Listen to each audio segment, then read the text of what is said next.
ऊंट रे ऊंट तेरी कौन सी कल सीधी। जब कोई इंसान किसी एक राय पर जमा ना हो तो उस शख्स के लिए ये मुहावरा बोला जाता है। साफ जाहिर है कि ऐसे शख्स की कोई कल सीधी नहीं होती। नूर आलम भी एक ऐसा इंसान है। दुनिया के किसी शख्स को इस वक्त इसकी कोई कल समझ नहीं आ रही। अपने आप को नेक और पार से साबित करने पर तुला हुआ है और जूते कंकड़ जो इसके हाथ में आ रहे हैं वो वफाकी वज़रा की जानिब भी फेंकता जा रहा है। इस वक्त इसका मकसद सिर्फ पारसाई हासिल करना है। इंतखाबात आते हुए दिखाई दे रहे हैं। ये लोग पहले ही पाकिस्तानी सियासत से कट ऑफ हो चुके हैं। जिस तरह इन लोगों ने खान साहब की हुकूमत को अपनी गद्दारी की वजह से गिराने में अपना किरदार अदा किया, अब ये सिरे से अपने किरदार से ही मुनहरिफ हो रहे हैं। इसे हमेशा से खान साहब की हुकूमत पर बहुत सारे एतराजात थे और एतराज उठाने का कोई मौका हाथ से जाने नहीं देता था। ये वो आदमी है जो 3 साल तक इमरान खान की हुकूमत पर तनकीद करता रहा। खैबर पख्तूनख्वा में ज़िमनी इंतखाब हुआ तो PTI के मुकाबले में JUI के उम्मीदवार को सपोर्ट करता रहा जो कि इसका बहनोई था। इसी बात पर इसकी खैबर पख्तूनख्वा के वजीर आला के साथ खटपट भी हो गई। हामिद मीर ने नूर आलम से एक फ्रेंडली इंटरव्यू किया है। ये इंटरव्यू से ज्यादा नूर आलम की तरफ से वजाहती इंटरव्यू था। इस इंटरव्यू में इसने खुद को मुकम्मल तौर पर बेकसूर साबित करने की कोशिश की। इस्लामाबाद में करप्शन नहीं हो रही?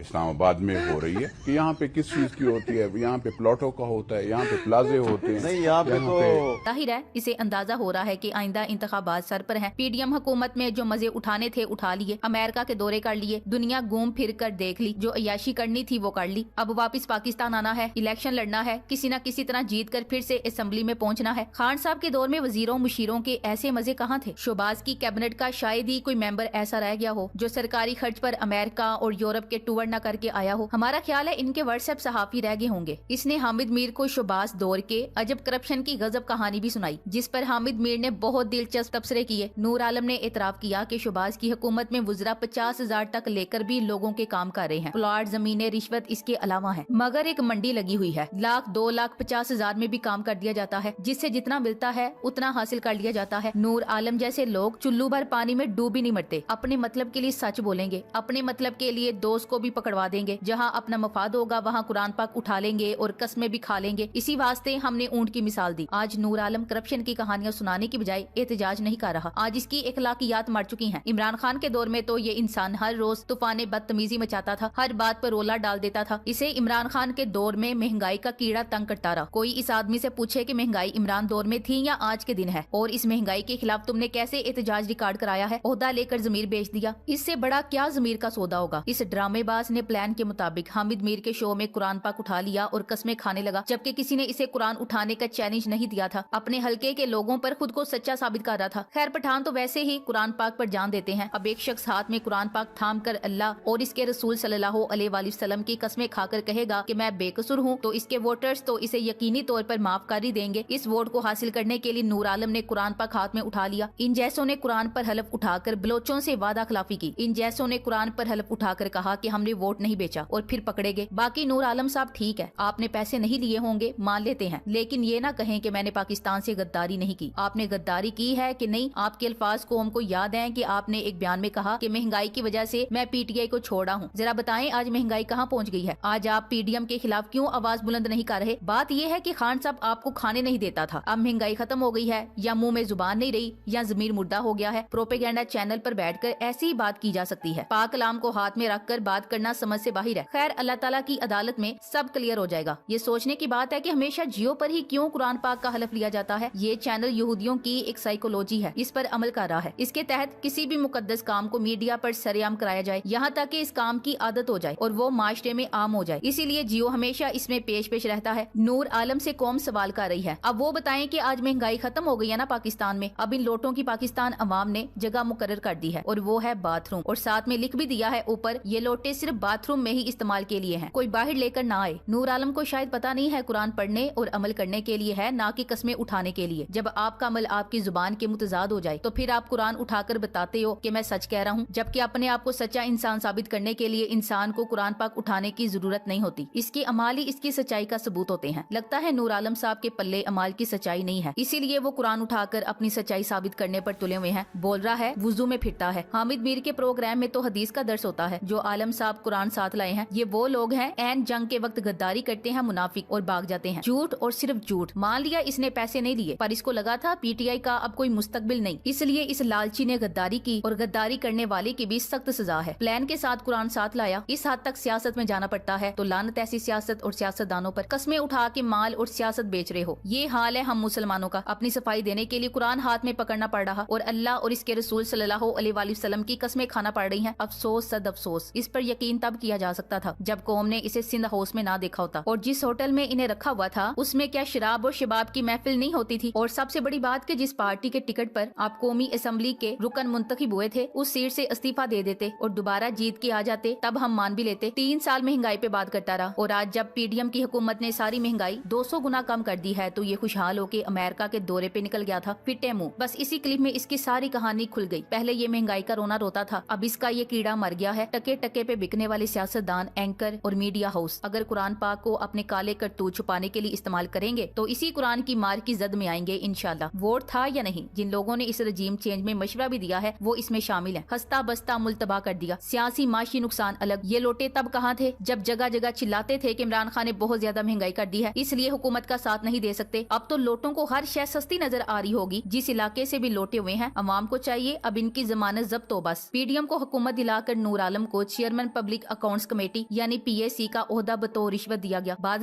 इसे वफाकी वजीर का दर्जा दे दिया गया। फ्री तौर पर काबीना डिवीजन की जानिब से नूर आलम खान को वफाकी वजीर बनाए जाने का बाकायदा नोटिफिकेशन भी जारी कर दिया गया है, जिसका इतलाक 14 अक्टूबर 2022 से हो गया था। नूर आलम को पाकिस्तान तहरीक इंसाफ छोड़ने और लोटा बनने का इनाम दे दिया गया था। नूर आलम को पार्टी छोड़ने के बाद अवाम की तरफ से बहुत सारी जिल्लतों का सामना करना पड़ा। खान साहब की हुकूमत खत्म होने के बाद रमजान के महीने में इस्लामाबाद के निजी होटल में इफ्तार डिनर के मौके पर पीटीआई के मुनहरिफ रुकन नूर आलम के खिलाफ शहरी ने नारेबाजी की। बुजुर्ग शहरी के तंजिया जुमलों पर नूर आलम गुस्से में आ गया। मुबैना तौर पर बुजुर्ग शहरी ने नूर आलम खान, नदीम अफजल चंद, मुस्तफा नवाज खोखर और फैसल करीम कुंडी को देखकर गद्दार के नारे लगाए। रुकने कौमी असम्बली नूर आलम खान की शहरी के साथ हाथापाई हुई और फिर पीपल्स पार्टी के रहनुमा मुस्तफा नवाज खोखर और नूर आलम खान ने शहरी को थप्पड़ मारे और जदोकोब किया। लोगों ने बीच बचाव करके शहरी को छुड़वाया। बादशाह बुजुर्ग शहरी को तशद्दुद का निशाना बनाने के बाद होटल से बाहर निकाल दिया गया। इस मौके पर पीपल्स पार्टी के रहनुमा नदीम अफजल और फैसल करीम कुंडी भी मौजूद थे। इसके बाद एक बार फिर नूर आलम को उस वक्त जिल्लत और रुसवाई का सामना करना पड़ा जब पाकिस्तान तहरीक इंसाफ के मुनहरिफ रहनुमा और रुकने कौमी असम्बली नूर आलम खान को वफाकी दारुल हुकूमत इस्लामाबाद के होटल में 2 अफराद ने इसे इसकी औकात याद कराई और इसकी वीडियो बना डाली। मुबैना वीडियो सोशल मीडिया पर वायरल हो गई। सोशल मीडिया पर वायरल वीडियो में वीडियो बनाने वाले शख्स ने नूर आलम खान को धमकी दी कि आप पेशावर आएं, मैं आपको दिखाऊंगा। आगे से नूर आलम खान ने धमकी देने वाले शख्स से सवाल किया कि आप बताएं मैंने क्या किया है। वीडियो बनाने वाले शख्स ने दोबारा धमकी दी कि आप जरा पेशावर हल्के में आएं, फिर आपसे बात करते हैं। असल बात ये है कि अब इलेक्शन की तरफ जाने का मौसम आ गया है। नई हुकूमत से अपना हिस्सा हासिल करने के लिए अपने इलाके से इलेक्शन लड़ना बहुत जरूरी है, मगर इस बार अवाम तैयार बैठी है। आखिर मुल्क के साथ गद्दारी करने वालों को कौम आसानी से माफ तो नहीं करेगी ना। Thanks for watching. अल्लाह।